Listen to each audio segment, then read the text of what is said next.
Retour ici dans ce congrès, 125e congrès des sapeurs-pompiers à Bourg-en-Bresse. Une grosse actualité avec quand même 40 000 visiteurs attendus, 384 exposants, une immense surface à visiter jusqu'à demain. Des visiteurs que nous sommes allés rencontrer pour essayer de savoir ce qui motivait justement leur passage par ici. Écoutez leurs réponses. Eh bien, on est venu voir nos hommes. Ah, parce qu'ils sont pompiers. Et ils travaillent, ils font beaucoup de choses. Et ils sont bien investis, ils sont bien contents parce qu'il y a beaucoup de monde. Et c'est la deuxième fois qu'on vient à Bourg. Pourquoi venir au congrès des pompiers? Parce qu'on est pompiers dans la famille. 3 générations. Ah, voilà. Pas mal. Pas mal. Pompiers dans la Loire, à Feur, et du coup on regarde les nouveaux véhicules, faire un tour. Il fait beau, on en profite. C'est pour voir le matériel. Voilà. Pourquoi? Pourquoi? Pourquoi? Parce qu'il y a du savoir-faire chez nos carrossiers français. On travaille tous les deux dans un centre hospitalier et on change notre véhicule SMUR et c'est pour rencontrer les équipementiers. Waouh. Vous êtes avec l'école? Oui. Ouais, c'est une sortie obligatoire.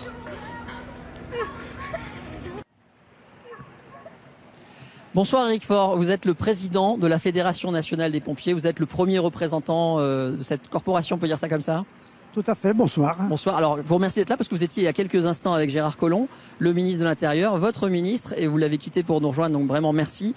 Comment se passe la visite? Est-ce que pour vous il était important que le ministre soit présent? C'est toujours important que le ministre de l'Intérieur, qui est le patron politique des sapeurs-pompiers, soit là. Ce soir, c'est une visite de déambulation dans les stands et demain, ce sera une visite un petit peu plus politique. C'est-à-dire que pour l'instant, vous voulez dire que la discussion était cordiale et qu'elle risque de se tendre avec les sujets qui vous préoccupent en ce moment? Il y a des sujets préoccupants. Pourquoi la discussion serait tendue? À partir du moment où on se parle, on s'écoute. On s'est parlé avec le ministre la semaine dernière. Je suis confiant dans ce qu'il va nous dire. En tout cas, moi, je vais lui dire les choses avec toute la vérité qui est la mienne. Et j'espère qu'il me répondra dans les meilleures conditions. Alors quand même, disons-le pour le public qui a dû le remarquer, c'est pas facile en ce moment d'être pompier. Il y a eu des manifestations en début d'année, par exemple à Lyon, vous n'êtes pas sans le savoir. Les sapeurs-pompiers ont tenu à dire dans la rue qu'ils en avaient marre d'être agressés. Il y a de plus en plus de problèmes de sécurité lors de vos interventions. Vous avez évidemment, j'imagine, entendu ce message et vous voulez vous aussi vous le répercuter. Qu'est-ce que vous avez à dire sur ce sujet? Bien entendu, les agressions augmentent verbales et surtout physiques. Donc il y a nécessité de mettre en place des actions de prévention très en amont, mais aussi pour nous mieux se protéger en intervention. Et puis bien sûr, après, si le drame arrive, il faut aussi la réponse pénale. Ce sont toutes ces actions que nous sollicitons auprès du ministre et auprès des pouvoirs publics. Alors il faut le dire, les agressions, elles augmentent de manière importante. Par exemple, les dernières statistiques qu'on a concernent l'année 2016 par rapport à l'année d'avant, c'est plus de 17%. C'est colossal. Est-ce que vous-même, vous avez une forte expérience, j'imagine, vous avez remarqué ce changement important de manière aussi drastique? Oui, nous le remarquons, et surtout ce qui est important de dire, c'est que pendant longtemps on a parlé d'agressions dans des milieux difficiles, dans des zones particulières. Aujourd'hui, ces agressions, elles ont lieu de partout, chez monsieur et madame tout le monde, parce que nous effectuons de plus en plus d'interventions pour des détresses sociales, des détresses psychologiques, voire psychiatriques. C'est malheureusement ce qui s'est passé à Villeneuve-Saint-Georges le 4 septembre dernier. Alors absolument, vous faites allusion au décès d'un soldat du feu, comme on dit, d'un pompier de la Drôme, en plus originaire de la Drôme. C'était Geoffroy Henry qui a été tué avec une arme blanche. Là, j'imagine que l'émotion était vraiment beaucoup plus forte, évidemment. Est-ce que ça a été un déclencheur supplémentaire? Est-ce que le ministre, par exemple, a réagi lui-même personnellement à cet événement? Oui, le ministre a réagi devant son cercueil lors de la cérémonie qui s'est déroulée à Paris. Il a déclaré que Geoffroy Henry ne devait pas être mort pour rien. Être mort pour rien, ça veut dire qu'il faut absolument qu'on évite ce genre de drame, et notamment on sait qu'il y a eu des difficultés sur la prise d'appel entre les services qui se sont passés l'information. Les forces de police n'étaient pas présentes et surtout les sapeurs-pompiers ne s'attendaient pas à trouver quelqu'un de malade, quelqu'un en crise. Quelles sont les solutions? On parle de caméras piétons. Est-ce que c'est la formation par exemple qui peut aider à régler ce genre de problème? Les solutions sont multiples, vous doutez bien qu'il n'y en a pas qu'une seule. J'ai évoqué la prévention auprès du citoyen, c'est la première chose. Ensuite, lors de l'appel, dès qu'on détecte des signaux faibles, il faut que nous puissions engager les forces de police à nos côtés. Et surtout que les hommes sur le terrain soient immédiatement prévenus. Ensuite, une fois sur le terrain, nous devons avoir, nous, une formation qui évolue. En effet, aujourd'hui, nous sommes habitués à porter secours sur un accident de la route, des gens qui sont polytraumatisés. Aujourd'hui, vous devez vous adapter aux agressions, pour faire simple, c'est ça. Des gens qui ont fait des chutes. Nous devons surtout nous habituer, nous adapter à de nouvelles interventions. Parmi celles-ci, il y a des personnes violentes. Alors, je voudrais vraiment qu'on parle des volontaires, parce que le journal est malheureusement limité dans le temps, et les sapeurs-pompiers volontaires, c'est important. Ça représente la masse la plus importante, quasiment 80% des pompiers, les volontaires, et c'est pas rien. Il faut régulièrement les renouveler. On va voir en Isère comment on fait pour essayer de trouver des nouveaux volontaires. Vous allez voir, même les commerçants s'y mettent. Regardez. Elle emballe toutes ses baguettes dans des sacs à pain aux couleurs du SDIS de l'Isère. La boulangère de Saint-Hilaire-du-Touvet est fière d'aider les pompiers dans leur campagne de promotion du volontariat. C'est une chance qu'on ait les pompiers sur le plateau. Nous situer comme on est, heureusement. Sinon, il faudrait qu'ils viennent d'en bas. Ça serait beaucoup plus long. Ah non, c'est super qu'on ait des pompiers. Il faut qu'on les garde, nos pompiers. Avec 24 pompiers volontaires, dont 8 femmes, la caserne de Saint-Hilaire intervient aujourd'hui sur 80% des secours du secteur. Pour éviter de faire appel à des pompiers extérieurs, elle aurait besoin d'une dizaine de volontaires supplémentaires. On a certains créneaux en journée qui sont durs à combler, et d'où un peu le recrutement qu'on fait en ce moment pour trouver des profils de personnes qui auraient un peu de disponibilité, pas forcément toute la journée. Ça peut être des petits créneaux 8h, 10h, 10h midi. Si vous avez envie de vous engager pour les autres, n'hésitez pas à contacter la caserne la plus proche de chez vous. Sachez enfin que des conventions existent entre le SDIS de l'Isère et certains employeurs pour faciliter l'accès aux formations et partir en intervention. Éric Faure, est-ce que c'est difficile aujourd'hui de trouver des nouveaux volontaires pour rejoindre les sapeurs-pompiers ? Je veux dire que c'est pas facile et nous devons vraiment nous mobiliser pour de nouvelles actions. Plus de femmes, nous devons attirer beaucoup plus de personnel féminin. Là aussi, d'autres formes. La jeunesse, c'est très bien, mais nous avons des quadras qui sont prêts à nous rejoindre. La diversité dans des quartiers qui, a priori, ne sont pas destinés à fournir des pompiers volontaires. Nous avons aussi des actions dans ce domaine. Alors justement, on va voir un autre reportage qui montre combien la diversité peut être atteinte, tout simplement en changeant la formation de vos volontaires, puisque l'essentiel des interventions des sapeurs-pompiers, contrairement à ce qu'on pense parfois, c'est pas aller sur les incendies, c'est bien ça, c'est plutôt le secours aux personnes. Et donc à Petit Hébergement, dans la commune de presque 200 habitants dans le Haut-Valmorais, on a trouvé cette manière d'aborder les choses pour recruter plus facilement. Explication. Ce jour-là, il y a du mouvement à la caserne. Ce n'est pas si courant. D'habitude, les pompiers sont plutôt d'astreinte à la maison, mais aujourd'hui, c'est jour d'inventaire. Moi, je suis correspondante pharmacie, donc j'ai des heures qui me sont consacrées à faire justement l'inventaire de la pharmacie. Et puis sinon, on vient à la caserne pour des manœuvres, et puis aussi pour des interventions de temps en temps quand même. Ici, le bip ne sonne pas tous les jours. Pour prendre en charge 80 interventions par an, aucun professionnel, les pompiers sont tous des volontaires. Au début, je prenais peu d'astreintes parce que mes enfants étaient en bas âge, qu'ils avaient plus besoin de moi. Et puis là, maintenant, je peux en prendre plus. Ici, c'est quand on peut, en fait. Ça marche sur ce principe. Les astreintes sont assurées nuit et week-end, mais pas toujours en journée. Trop difficile d'attirer de nouvelles recrues dans cette zone montagneuse du Haut-Valromé, vite désertée par les jeunes générations. Alors, pour ne plus rebuter les vocations, le chef de centre a eu une idée. Des formations raccourcies car spécialisées sur le secours à personne. Les personnes sont recrutées que pour faire des missions à personne, ce qui représente environ 90% de nos interventions à l'année. On a réduit le temps de formation, ce qui permet aux sapeurs-pompiers volontaires de pouvoir intégrer plus rapidement les astreintes et d'être opérationnels plus rapidement. Et ça marche. 3 volontaires ont été recrutés l'an dernier. Des nouveaux profils, comme Laure, maman de 2 jeunes enfants et secrétaire comptable dans la station de ski des Plans d'Automne. Elle se croyait trop différente du cliché du pompier baraqué, comme elle dit. En s'engageant, elle a finalement trouvé son compte. Le secours à personne, c'est très varié. Ça peut être du malaise cardiaque, juste au petit papy qui est juste tombé de sa chaise et qui a mal et qui n'arrive pas à se relever. Donc c'est vraiment accessible quand même à tout le monde. Et voilà, c'est pour ça que je me suis engagée pour aider justement mes voisins, tout simplement. Un recrutement qui laisse davantage de place aux femmes. Reste encore à trouver 4 volontaires en renfort pour que les astreintes soient assurées 24 heures sur 24. Alors figurez-vous que même l'avenir du sapeur-pompier, de son statut est source d'inquiétude. Ça va forcément faire partie des discussions avec Gérard Collomb, j'imagine, notamment en raison d'une directive européenne non appliquée en France qui pourrait contraindre les départements, pourquoi pas, à rémunérer les volontaires, et ça complique tout puisque ça fait forcément une note particulièrement salée. Une inquiétude d'autant plus forte que ce cas s'est présenté en Belgique et que la justice a donné raison à des volontaires qui demandaient à être rémunérés. Nous avons voulu savoir ce qu'en pensaient les interlocuteurs qu'on trouve sur ce salon. Propos recueillis par Yaël Marie et Laure Crozat. Les pompiers volontaires sont-ils des travailleurs comme les autres ? Au sens de la directive européenne et au sens de la jurisprudence, oui. Aujourd'hui, un pompier, c'est pas un travailleur comme un autre. Et le temps d'astreinte ne peut pas être considéré comme un temps de travail. Sinon, ça veut dire que demain, on devra rémunérer tous nos pompiers comme des pompiers professionnels et que ça sera la fin du volontariat, la fin de l'engagement de nos jeunes. Les conséquences de la directive européenne. On intégrerait le statut du sapeur-pompier volontaire au salariat.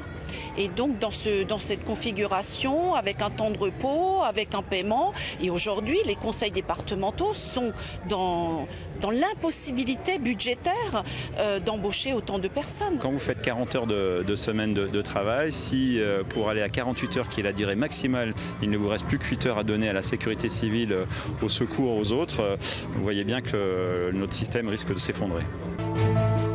Quelle solution ? Nous transmettons donc cette motion à M. Juncker.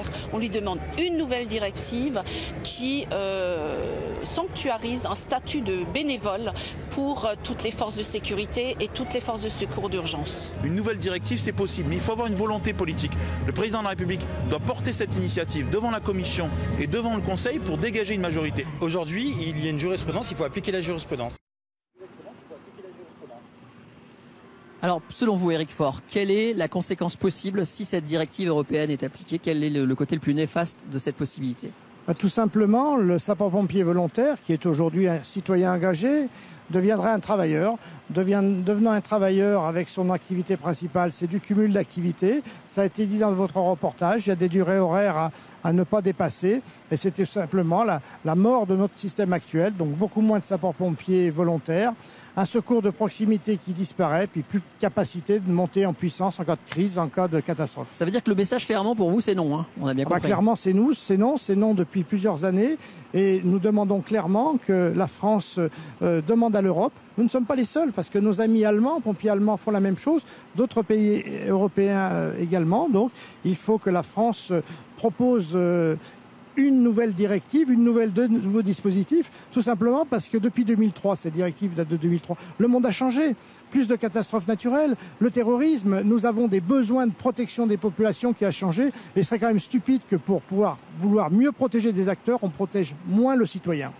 Alors on va faire un petit tour, si vous le voulez bien, sur votre congrès qui reçoit beaucoup de visites. On attend 40 000 visiteurs, on l'a dit. Franck Grasso est avec nous et il a voulu tester un des stands où on apprend, où on montre comment on fait de la désincarcération. C'est pas vraiment drôle dans la vie, évidemment, hein, ça se passe dans le cas d'accidents assez graves, mais quand même on a voulu tester. Donc on regarde comment ça se passe. Franck, vous êtes là ? Alors en fait Yannick, le problème c'est qu'on a fait une petite sortie de route en venant au congrès. Donc la seule solution là de sortir du véhicule, c'est d'attendre les pompiers. Ce que je peux dire, c'est que ça secoue un peu quand même là. Là, je crois qu'ils sont en train de me démonter la voiture. Je pense que je vais être libéré dans pas longtemps. Donc en fait là, c'est ce que vivent les personnes qui sont accidentées, qui font une sortie de route. À un moment donné, il faut pouvoir les sortir de l'habitacle. Donc c'est une opération qui prend un petit peu de temps une fois que la voiture est calée, comme vous le voyez. Là, la libération approche.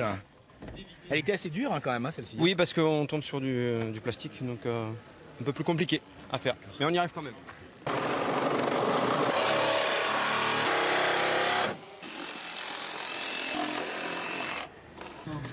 Bon alors le résultat est là, maintenant on a une voiture décapotable, mais au moins on est sain et sauf. Et merci aux pompiers du Vaucluse qui nous ont aidés.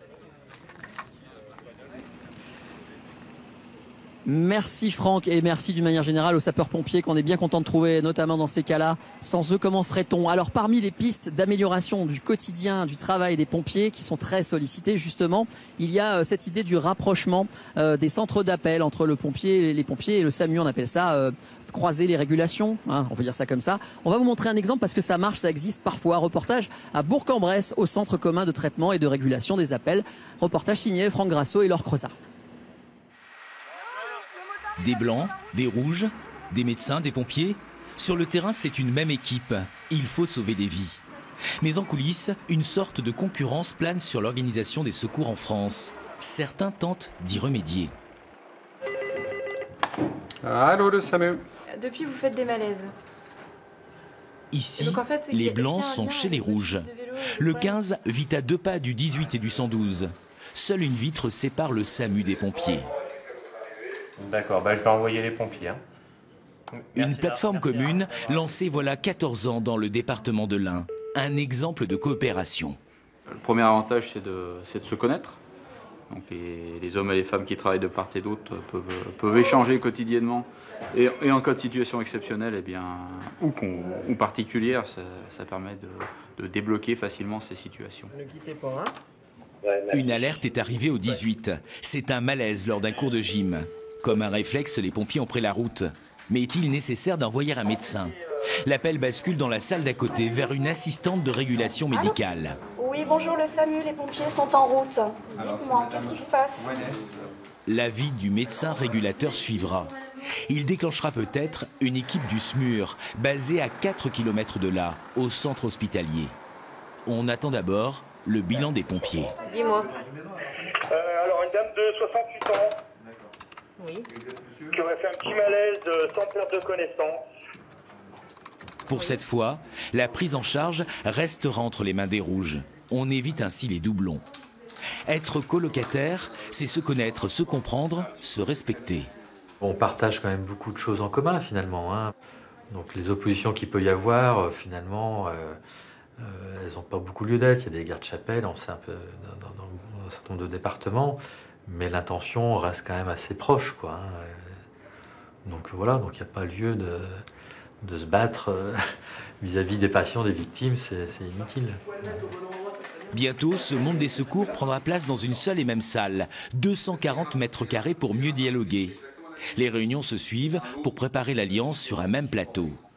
C'est avant tout les hommes qui font les projets et s'il y a une belle entente, il n'y a pas de raison que ça capote ou que chacun tire la couverture vers lui. Et là, au contraire, on est tous réunis pour un intérêt commun qui est la prise en charge de l'urgence médicale sur le territoire, sur le département de l'Ain.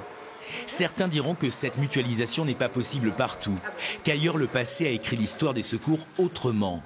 Mais les rapports parlementaires ou de la Cour des comptes sur le sujet affirment tous qu'il s'agit aujourd'hui d'une nécessité. Voilà, Monsieur Faure, une idée positive, constructive, qui peut donner envie d'être développée, non? Absolument. 13 numéros d'appel en France, principalement le 15, le 17, le 18. Les Français s'y perdent. Lequel doit-on appeler quand il y a un accident de circulation? Donc les solutions sont là, c'est forcément se regrouper parce qu'avec tous ces numéros, on s'y perd, je viens de le dire. Lorsque l'appel arrive au mauvais endroit, on s'envoie les informations, les appels, perte de temps. Et puis, surtout, ce sont des gabegies de moyens. On est dans un pays aujourd'hui où les finances publiques sont contraintes, on a moyen de faire mieux pour moins cher. Donc voilà, ce que nous recherchons, nous, aujourd'hui, c'est un numéro unique, le 112. C'est celui qui existe dans de nombreux pays d'Europe, dans des plateformes comme celle de Bourg-en-Bresse. Un message clair qui, à mon avis, va être entendu ce week-end par le ministre, forcément. Je l'espère. Il a déjà été entendu par le président de la République. Les choses doivent bouger normalement d'ici la fin de l'année. Merci beaucoup en tout cas d'avoir accepté, Monsieur Faure, d'être notre invité. C'est déjà la fin de cette édition spéciale ici au 125e congrès des sapeurs-pompiers. On y revient demain dans le 12-13 avec Franck Grasso en direct. On vous donnera plus de détails évidemment sur l'intervention du ministre de l'Intérieur. Dans un instant, c'est la suite du 19-20 avec Catherine Matoche. Elle reviendra notamment dans l'actualité sur cet incendie dont je vous parlais tout à l'heure qui a eu lieu ce matin. 6 départs de feu recensés sur les véhicules de l'entreprise Gessler. Ce sont des abattoirs qui ont été en grande partie détruits. La piste criminelle est privilégiée. Ce sera donc dans un instant dans l'édition nationale. Merci à Yael Marie et Franck Grasso en particulier qui ont préparé cette édition. Merci de votre fidélité. Dans un instant, la météo. Bonne soirée sur France 3 et n'oubliez pas de venir ici voir le congrès des sapeurs-pompiers à Bourg-en-Bresse. Bonne soirée.